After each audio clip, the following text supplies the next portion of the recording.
propose la review de l'oracle Witch and God, publié aux éditions Hachette Rose au prix de 24,95 €. Ce jeu est inspiré de la saga Witch and God de Livestone qui mêle mythologie grecque, magie et romance. C'est d'ailleurs grâce à cet oracle que j'ai découvert les romans. En voyant ses illustrations sur Amazon, j'ai craqué sur son esthétique et en grande passionnée de mythologie grecque, j'ai voulu en savoir plus. Résultat, j'ai dévoré les livres et j'ai adoré l'univers. Mais pas d'inquiétude, c'est pas nécessaire d'avoir lu les romans pour utiliser cet oracle. Petit point sur la saga Witch and God pour ceux qui ne connaissent pas. Donc l'univers de Witch and God prend place dans un monde où sorcières et dieux coexistent, mais leurs relations sont marquées par des conflits et des alliances fragiles. La première trilogie suit Hela, Circé et Méroé, trois sœurs sorcières au destin lié aux dieux de l'Olympe. Entre mariage arrangé, prophétie et lutte de pouvoir, elles devront faire face à Zeus et aux enjeux divins. La seconde trilogie, quant à elle, se nomme Witch and God, les dieux du temps, et elle explore une nouvelle facette de cet univers en introduisant des voyages temporels et de nouveaux personnages aux prises avec le destin et la magie interdite. Et en fait, ces personnages, c'est des personnages plus secondaires de la première trilogie. Je vous montre d'ailleurs le tome 1 de la première trilogie, donc Witch and God, Hela la promise, donc avec Hela, une sorcière, et Deimos, le dieu de la terreur. Voyons ensemble ce que cet oracle a à offrir. Déjà, l'oracle Witch and God est soigné jusque dans son packaging. Il se présente dans une boîte rigide aimantée qui imite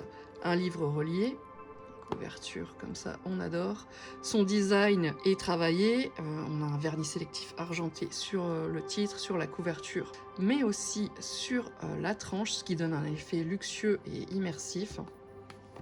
Donc ça ressemble un peu à la version de poche des romans. On sent tout de suite que ce n'est pas un simple jeu de cartes, mais un objet pensé comme un artefact de l'univers Witch and God, et ça m'a beaucoup plu. Allez, voyons ensemble la description au dos de la boîte. L'oracle d'Ananke, la déesse de la fatalité, imaginée par Livestone et illustrée par Diana Dworak. Découvrez la saga Witch and God comme vous ne l'avez jamais vu grâce aux cartes et aux guides d'utilisation inclus dans ce coffret. L'oracle Witch and God se compose de 56 cartes, 28 sorcières et divinités et 28 attributs. Les premières représentent les personnages incontournables de la série de romans et les secondes sont les illustrations d'objets phares de l'univers. Accompagné d'un livret explicatif de 128 pages, cet oracle vous ouvre les portes de la divination. Vous y retrouverez des exemples de tirages ainsi que la signification de chacune des cartes. Ce texte reflète bien l'esprit de l'oracle et son lien avec les romans. Il met en avant l'immersion dans l'univers de Witch and God tout en précisant le contenu du coffret sans fausse promesse. Maintenant, l'intérieur. Donc on retrouve un intérieur rosé pâle, comme qui rappelle les fleurs. Le livret. Et les cartes. Je vais sortir déjà tout de suite les cartes. Des cartes de grande taille. On en discute après. Donc le livret tout en couleur de belle qualité. On retrouve l'image en grand. Donc le sommaire avec le message d'introduction d'Ananke, c'est ça qui est sympa. On est plongé en fait aussi dans l'univers de Witch and God. C'est la déesse de la fatalité qui s'adresse à nous et en fait on a son oracle entre les mains. Donc on est vraiment immergé dans l'univers. Donc après on a la composition de l'oracle, la lecture des cartes, comment en fait les lire. On a les tirages, ce qui est bien c'est qu'on a 5 tirages, donc c'est plutôt riche en tirages et j'aime beaucoup. Ensuite on a l'explication des sorcières et des divinités, les explications des cartes attributs et enfin les remerciements. Là, le message d'Ananke, la déesse de la fatalité. Donc, une introduction sur la composition de l'oracle, les 28 cartes sorcières et divinités qui représentent des personnages clés de la saga, et les 28 cartes attributs qui mettent en avant des objets et symboles emblématiques. Elle nous dit que si on connaît bien les êtres et les objets, ainsi que les 3 royaumes, donc les 3 royaumes sont l'Olympe, la Terre, avec la clairière et la cité sous-marine, et les enfers, on aura des clés supplémentaires pour lire nos messages et les interpréter. Et elle explique en fait que plus les liens sont serrés entre le royaume et la carte, plus la réponse sera forte et signifiante. Donc par exemple, si on pioche l'artisan Héphaïstos et que l'un de ses attributs ressort dans le tirage, donc ça appartient à la dimension olympienne, cela renforce l'aide du dieu dans la conception intellectuelle de tes projets. Alors ce qui est amusant, c'est qu'on a des témoignages de dieux sur l'utilisation de l'oracle.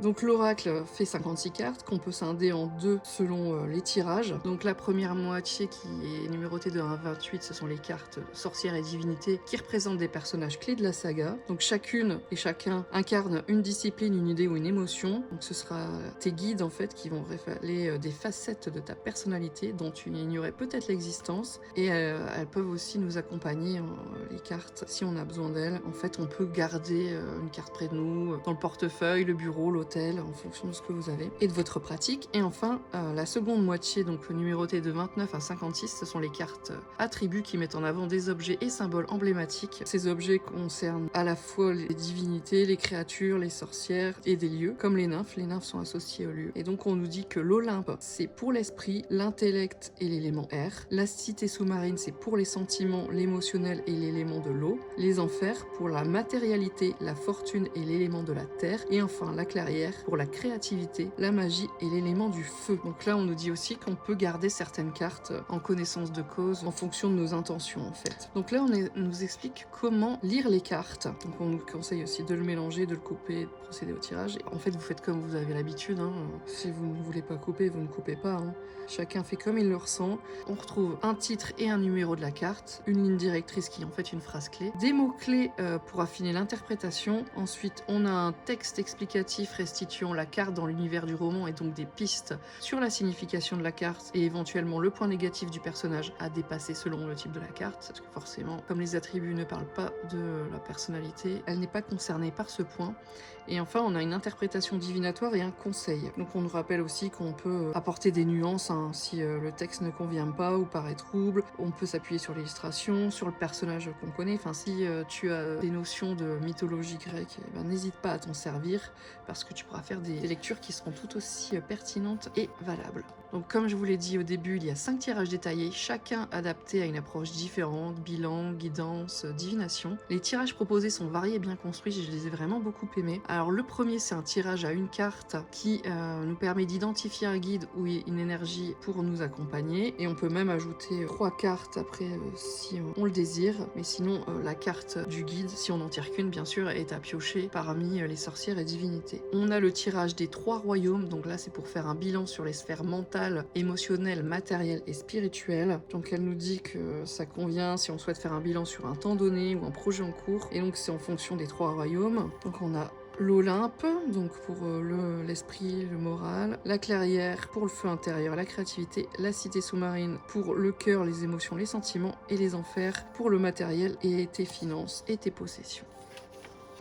Ensuite, le tirage de la pitié, là c'est pour recevoir un message divinatoire basé sur le passé, présent et futur. Donc en fait on procède là le tirage en 2 temps. D'abord avec les sorcières et les divinités, où il faut sortir la pitié, donc c'est Aristée, la carte 23, ainsi que la carte qui la suit directement, et il faut les déposer l'une au-dessus de l'autre. Ici. Ensuite, on ajoute les attributs au jeu, on mélange tout le jeu, donc divinité et sorcière ainsi que les attributs, et on pioche 3 dernières cartes. Donc la carte 3 représente le passé, la personne que tu as été, les actions qui t'ont mené jusqu'ici. La carte 2 représente le présent, la personne que tu es et ce que tu fais aujourd'hui. Elle symbolise en général ton questionnement. La dernière carte, la carte 5, représente l'avenir, la personne que tu seras, ce que tu devras mettre en place pour y arriver ou pour l'éviter. Et, alors j'ai pas dit aussi, mais la première carte, donc en fait c'est donc bien la pitié Aristée qu'on interroge, en fait elle sert en tant que significateur d'une certaine manière, et la seconde carte donc c'est le guide qui est tiré et elle représente la personne qui parle à travers la pitié. Le tirage de la clairière, donc là c'est pour identifier un blocage et découvrir la solution pour le dépasser. Donc là c'est un tirage en 6 cartes. Donc normalement on nous dit qu'on peut procéder à un tirage en solo ou bien invoquer sa communauté de sorcières pour piocher les 3 cartes sorcières et divinités. Donc moi, n'ayant pas de communauté, j'ai décidé d'être aidée quand même. Et en fait, avant de faire ce tirage, je fais un tirage où je prends 3 cartes parmi les cartes sorcières et divinités. Et la dernière fois que je l'ai fait, en fait, elles ont sauté. Donc j'avais mes 3 guides. J'essaie de me relier à leur énergie, en fait, après, pour choisir, du coup, mes 3 premières cartes. Et en plus, je trouve ça encore plus fort parce que justement, j'avais un de mes guides qui avait sauté, que j'avais repioché après dans mon tirage. Donc en fait, la première carte, donc c'est une carte sorcière et divinité qui te représente toi à l'instant du tirage. La seconde, toujours sorcière et divinité, cela représente ton ou ta première alliée. La troisième, toujours une carte sorcière et divinité en bas du cercle, donc ça représente ton ou ta deuxième alliée. La quatrième, donc c'est toujours une carte sorcière et divinité qui représente ton ou ta troisième alliée. Et enfin les 2 dernières cartes, donc la 5 et la 6, elles sont des cartes que tu vas tirer parmi les cartes attributs. Donc la 5 qui est à l'horizontale, cela représente le problème ou la difficulté que tu exposes. Et la carte 6 à la verticale, donc en fait elles sont croisées, cela représente la solution portée par l'ensemble du cercle. Ensuite, nous avons le tirage d'Iris, une guidance divine pour comprendre un cheminement personnel. Donc là, c'est pareil, il va falloir couper le paquet en deux. Donc ça forme un arc-en-ciel, parce que apparemment, c'est la meilleure façon de consulter une divinité ou une sorcière via la messagère d'Héra. Parce que pour ceux qui ne le savent pas, Iris, c'est une déesse messagère qui est reliée à Héra. En fait, elle travaille pour Héra, comme Hermès peut travailler pour Zeus. Donc on nous rappelle aussi qu'à chaque fois, si on sort des attributs liés à une sorcière ou une divinité qui est sortie dans le tirage, le message est plus fort. Par exemple, si la carte La Résilience Adnanos, carte 10, Cyclope vivant dans la cité sous-marine te conseille la conque des Tritons, carte 39, liée à ce même lieu, tu sauras que la réponse privilégiée sera celle donnée par ton cœur. Donc la première carte est une carte sorcière et divinité qui est au pied de l'arc-en-ciel et qui représente la personne que tu es à l'instant du tirage. Ensuite, on a une carte attribut qui représente le problème ou la difficulté que tu exposes. La troisième carte est une carte sorcière et divinité au sommet qui représente le ou la guide qui te répondra. La quatrième carte est une carte attribut qui représente la solution qu'il ou elle te propose, donc ton guide. Et enfin, la cinquième carte qui est une carte sorcière et divinité et qui représente la personne que tu seras. Certains tirages peuvent sembler complexes au premier abord, mais ils deviennent très fluides avec la pratique, et leur pertinence et leur originalité en font un point fort de cet oracle. A noter, le livret ne donne pas d'explication sur la divination en général, purification, préparation d'un tirage, etc. On y est directement plongé dans l'univers du jeu, et aussi, attention aux spoilers. Si tu n'as pas encore lu la saga, certaines cartes peuvent te révéler des éléments majeurs des romans, notamment si tu n'as pas lu la première trilogie. Bon, on retrouve, comme on l'a vu pour Héphaïstos, le numéro de la carte, le nom de la carte, la phrase directrice, plusieurs mots-clés, ce qui est très utile pour nous aider à faire l'interprétation des cartes. Ensuite, on a le texte qui nous replace le personnage dans le roman, aussi le point à dépasser du personnage ici, Héphaïstos, et après le message divinatoire, le conseil pour la carte. Donc en fait, à chaque fois, l'interprétation de la carte est sur une page. Et donc au début, on se retrouve avec les sorcières et divinités. Donc, la dernière divinité, c'est le ton Chronos. Et après, on passe du coup aux attributs. Et là, on commence avec la nymphe de nuée qui est reliée du coup au royaume de l'Olympe. Et vous voyez que là, les interprétations sont plus courtes lorsqu'il s'agit des attributs. Donc, ça peut être un peu moins fluide pour l'interprétation. Donc là, 56, la dernière carte. Et là, nous avons des remerciements d'Ananke et de l'autrice. Voilà pour ce livret. Donc passons aux cartes. Donc elles sont de grand format avec une finition glossy, on voit ça brille, ce qui les rend légèrement imperméables, ce qui est pratique. Si on renverse son thé ou une boisson dessus, elles ont une tranche métallisée bronze qui ajoute une touche esthétique et travaillée. Elles sont agréables en main, par contre leur taille rend impossible le battage traditionnel, quoi. Enfin, même moi qui ai des grandes mains, je ne peux pas les prendre comme ça, donc on est obligé de les battre dans ce sens-là. Par contre, elles glissent très bien et sont faciles à étaler, ça c'est un plaisir.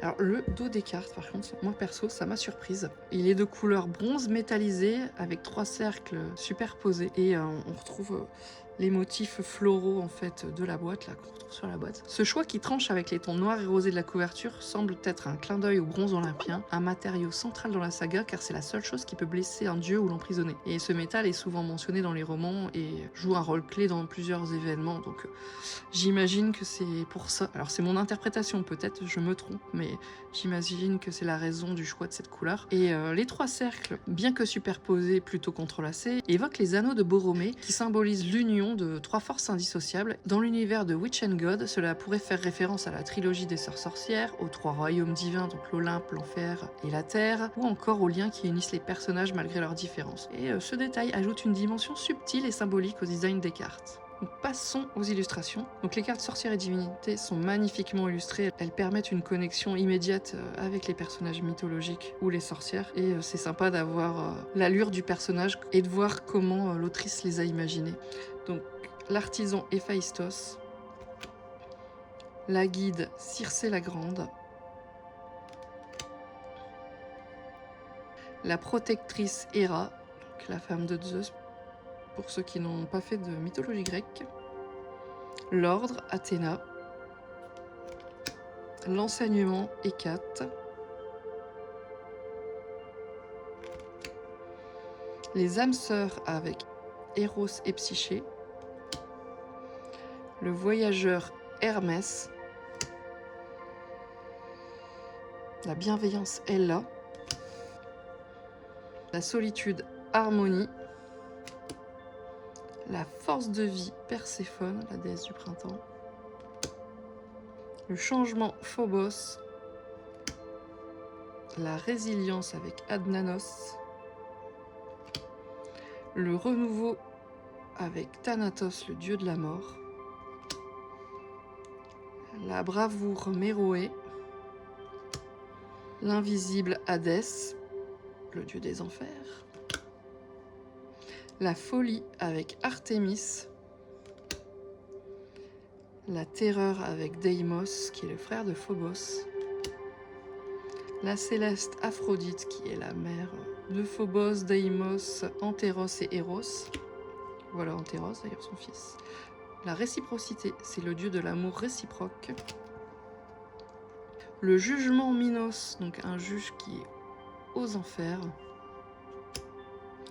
L'étincelle avec Philophrosine, c'était une déesse que je ne connaissais pas. Déesse de la bienveillance, gentillesse, etc. Le Thiaz, Dionysos. Donc la Pythie, Aristée, on en a parlé puisqu'il y a un tirage qui lui est consacré. La sororité, Némésis, c'est une déesse des enfers. La férocité avec Médée la première. L'inspiration, Melpomène. L'éternel, Aion. Je sais pas si ça se prononce comme ça, mais c'est comme ça que je le prononce. Le temps, Chronos.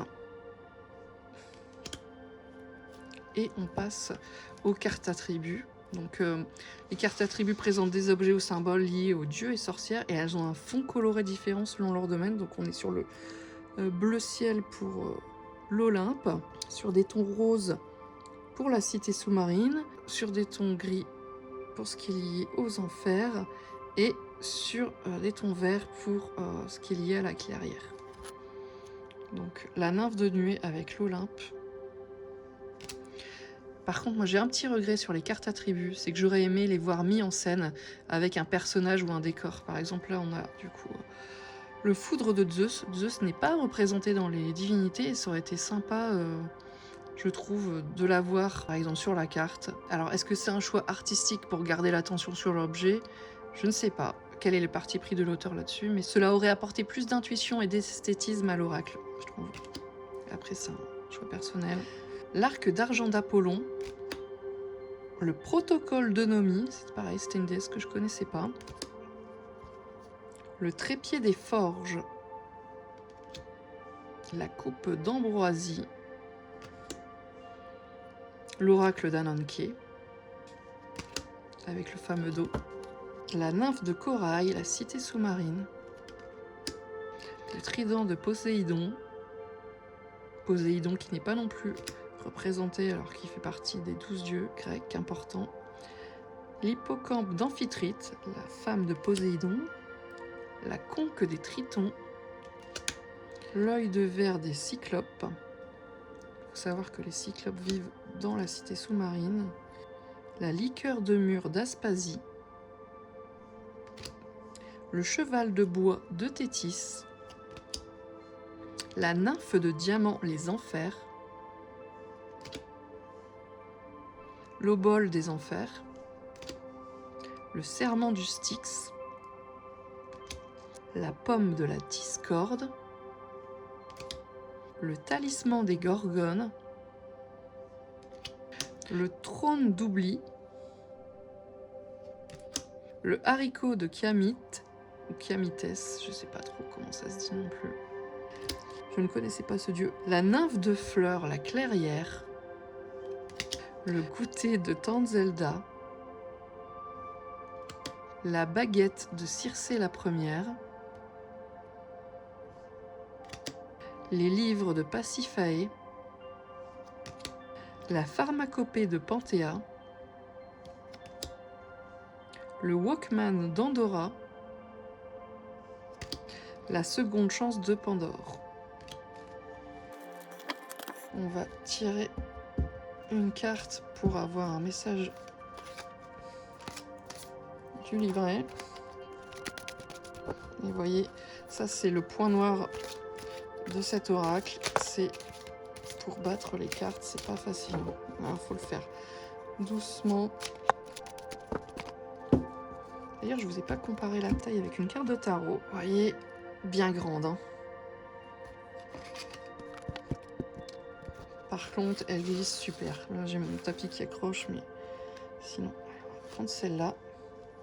Bah justement, le haricot de Kiamit ou Kiamites.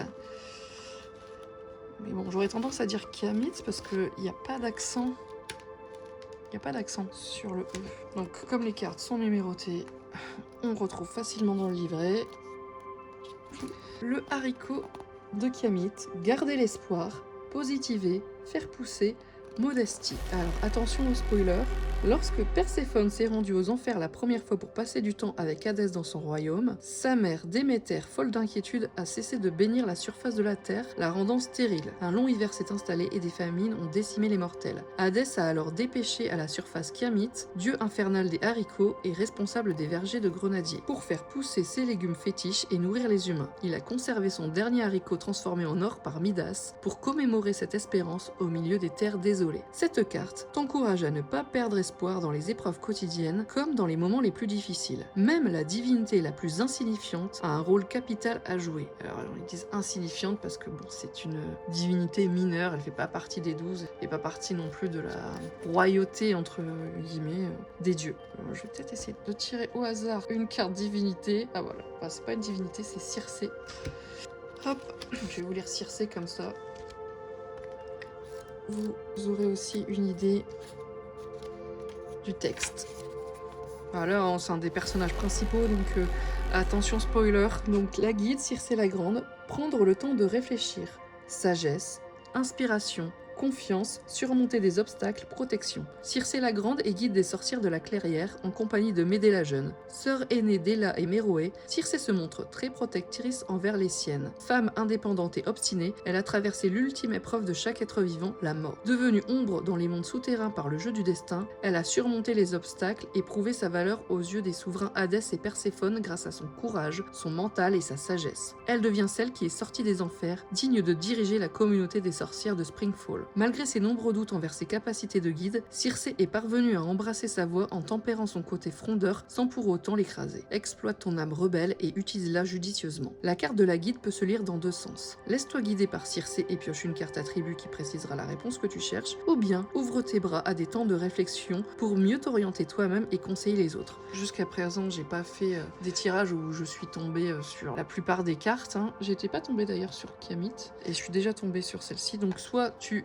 pioches une autre carte pour avoir la guidance de Circé, soit tu comptes sur toi-même pour avoir ta propre guidance. Personnellement, comme je fais appel à un oracle, j'avais envie d'avoir le message de Circé.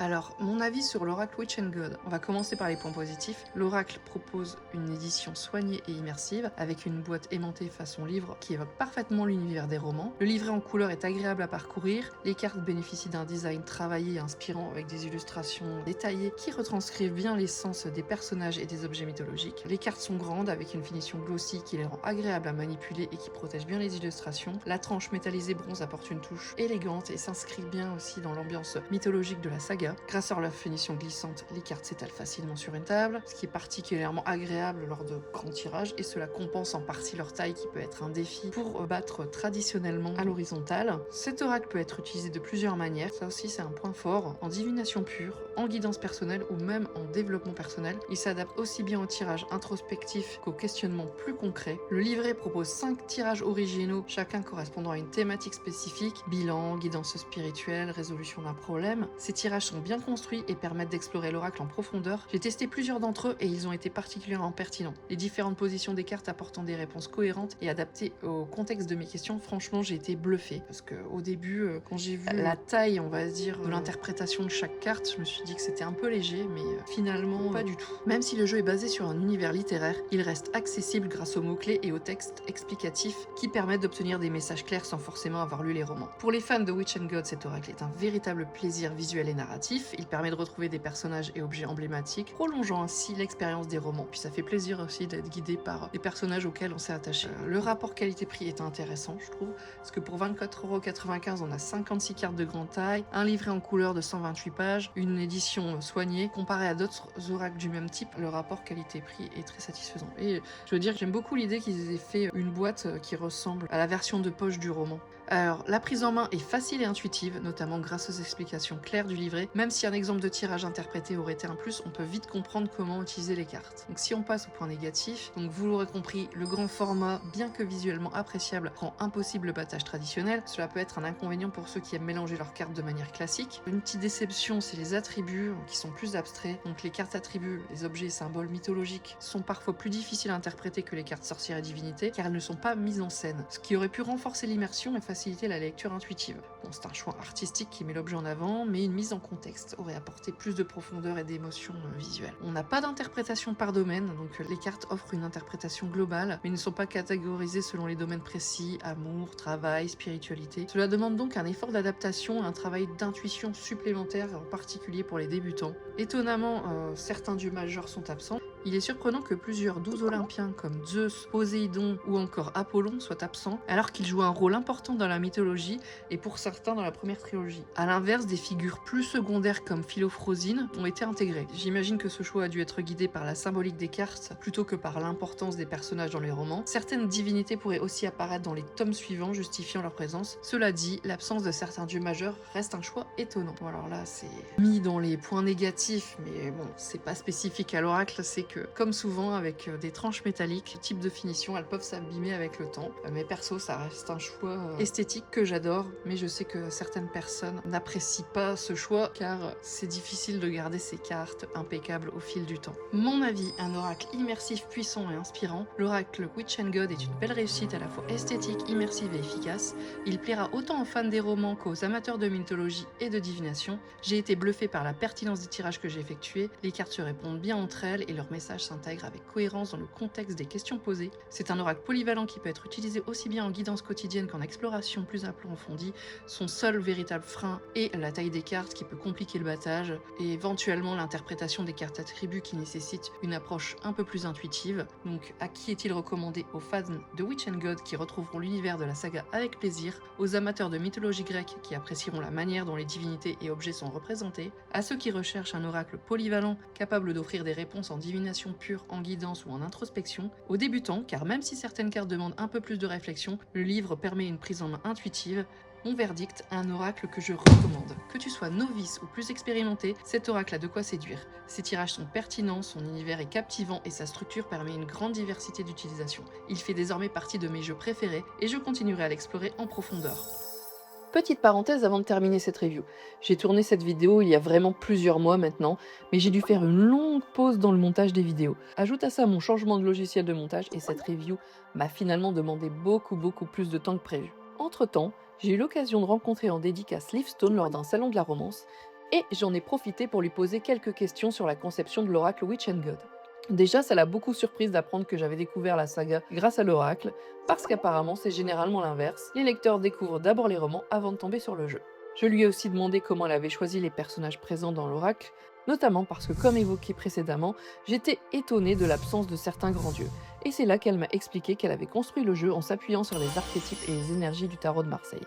Comme je le disais plus tôt dans la review, on retrouve d'ailleurs cette logique dans les différents royaumes, chacun reprenant l'énergie d'une suite du tarot.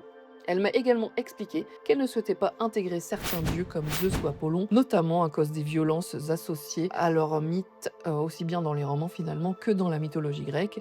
Je lui ai aussi demandé pourquoi les héroïnes de la trilogie des dieux du temps n'apparaissaient pas directement parmi les cartes sorcières et divinités. Et en fait, elles avaient déjà été mises en avant dans des illustrations promotionnelles et des stickers liés au roman au moment de la sortie, donc elle ne voulait simplement pas refaire la même chose dans l'oracle, mais elles restent quand même présentes indirectement à travers leurs attributs. Autre détail intéressant, les cartes attributs ont été volontairement conçues de manière plus simple visuellement, notamment pour alléger le temps de travail et la charge de la graphiste. Et honnêtement, ça se comprend assez facilement vu le nombre de cartes et le niveau de détail des illustrations des personnages. Et concernant les 3 cercles présents au dos des cartes, quand je lui ai partagé mes différentes interprétations, les 3 royaumes, les 3 sœurs, ou encore les anneaux d'Ananke, elle m'a dit que c'était bien vu, mais elle m'a aussi confié que cela faisait également référence au symbole dans Charmed, celui qu'on retrouve sur le livre des ombres. Ce qui est assez drôle aussi, c'est qu'au moment où j'ai tourné cette review, je n'avais pas encore lu le tome 2 des Dieux du Temps, et depuis je me suis rendu compte que l'oracle d'Ananke existe réellement dans l'histoire, puisque Panthéa l'utilise dans les romans. Donc quand je disais plutôt que cet oracle ressemblait à un véritable artefact de l'univers Witch and God, c'est littéralement le cas. Et plus on avance dans les livres,